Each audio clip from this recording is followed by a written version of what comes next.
بسم اللہ الرحمن الرحیم۔ استغفار کی فضیلت۔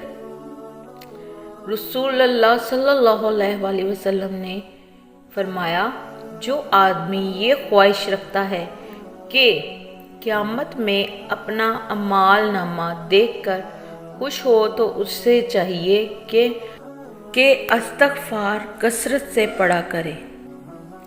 بسم اللہ الرحمن الرحیم۔ استغفر اللہ العظیم الذی لا الہ الا هو الحی القیوم واتوب الیہ۔